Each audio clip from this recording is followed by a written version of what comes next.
ద్వితీయోపదేశకాండము 31వ అధ్యాయము.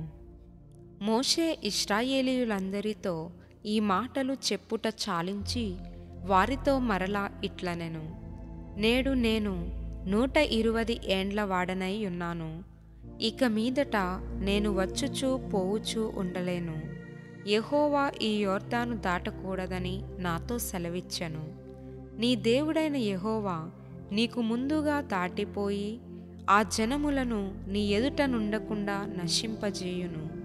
నీవు వారి దేశమును స్వాధీనపరచుకొందువు. యెహోవా సెలవిచ్చియున్నట్లు యెహోషువ నీ ముందుగా దాటిపోవును. యెహోవా నశింపజేసిన అమోరీయుల రాజులైన సీహోనుకును ఓగుకును వారి దేశమునకును ఏమి చేసెనో ఆ ప్రకారముగానే ఈ జనములకును చేయును. నేను మీకాజ్ఞాపించిన దానినంతటిని బట్టి మీరు వారికి చేయునట్లు యెహోవా నీ చేతికి వారిని అప్పగించును. నిబ్బరము కలిగి ధైర్యముగా నుండుడి. భయపడకుడి, వారిని చూచి దిగులు పడకుడి. నీతో కూడా వచ్చువాడు నీ దేవుడైన యెహోవాయే. ఆయన నిన్ను విడువడు, నిన్నెడబాయడు. మరియు మోషే యెహోషువను పిలిచి, నీవు నిబ్బరము కలిగి ధైర్యముగా నుండుము. యెహోవా ఈ ప్రజలకిచ్చుటకు వారి పితరులతో ప్రమాణము చేసిన దేశమునకు నీవు వీరితో కూడా పోయి దానిని వారికి స్వాధీనపరచవలెను.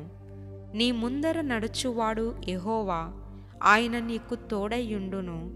ఆయన నిన్ను విడువడు, నిన్ను ఎడబాయడు. భయపడకుము, విస్మయమొందకుమని ఇశ్రాయేలీయులందరి ఎదుట అతనితో చెప్పెను. మోషే ఈ ధర్మశాస్త్రమును వ్రాసి యెహోవా నిబంధన మందసమును మోయు యాజకులైన లేవీయులకును ఇశ్రాయేలీయుల పెద్దలందరికీ దానినప్పగించి వారితో ఇట్లనెను.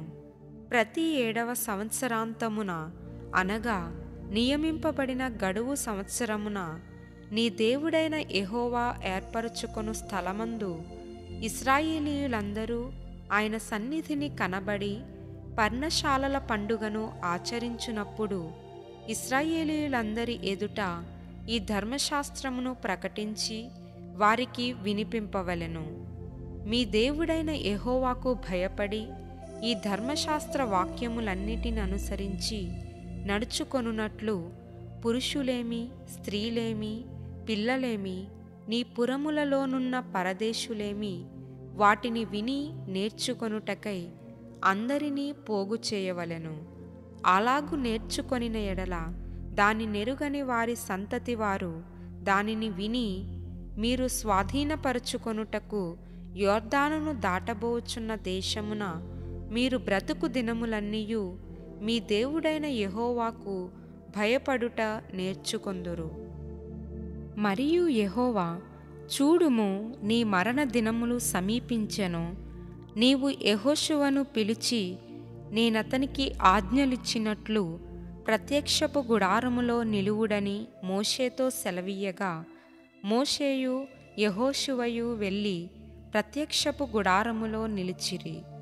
అచ్చట యెహోవా మేఘస్తంభములో ప్రత్యక్షమాయెను.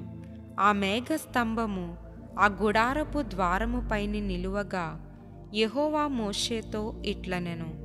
ఇదిగో, నీవు నీ పితరులతో పండుకొనబోచున్నావు. ఈ జనులు లేచి ఎవరి దేశమున తాము చేరి వారి నడుమ నుందురో ఆ జనుల మధ్యను వ్యభిచారులై ఆ అన్యుల దేవతల వెంట వెళ్ళి నన్ను విడిచి నేను వారితో చేసిన నిబంధనను మీరుదురు.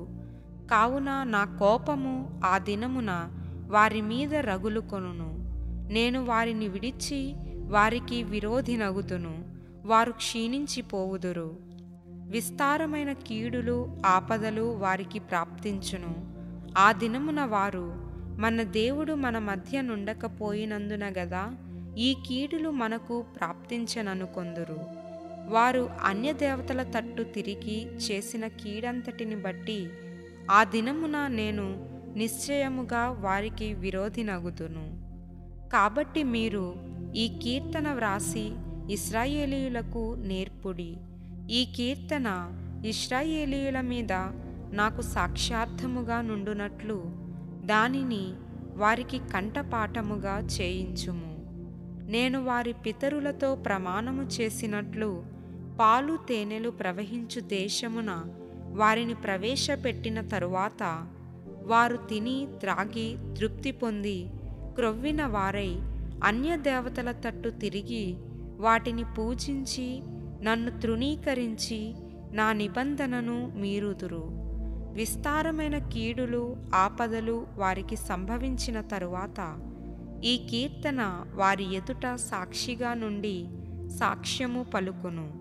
అది మరువబడక వారి సంతతి వారి నోట నుండును. నేను ప్రమాణము చేసిన దేశమున వారిని ప్రవేశపెట్టక మునుపే నేడే వారు చేయు ఆలోచన నేనెరుగుదును అనెను. కాబట్టి మోషే ఆ దినమందే ఈ కీర్తన వ్రాసి ఇశ్రాయేలీయులకు నేర్పెను. మరియు యెహోవా నూను కుమారుడైన యెహోషువకు ఈలాగు సెలవిచ్చెను: నీవు నిబ్బరము కలిగి ధైర్యముగా నుండుము. నేను ప్రమాణపూర్వకముగా వారికిచ్చిన దేశమునకు ఇశ్రాయేలీయులను నీవు తోడుకొని పోవలెను. నేను నీకు తోడైయుందును. ఈ ధర్మశాస్త్ర వాక్యములు మోషే గ్రంథమందు శాంతముగా వ్రాయుట ముగించిన తరువాత మోషే యెహోవా నిబంధన మందసమును మోయు లేవీయులను చూచి ఆజ్ఞాపించినదేమనగా, మీరు ఈ ధర్మశాస్త్ర గ్రంథమును తీసుకొని మీ దేవుడైన యెహోవా నిబంధన మందసపు ప్రక్కన ఉంచుడి.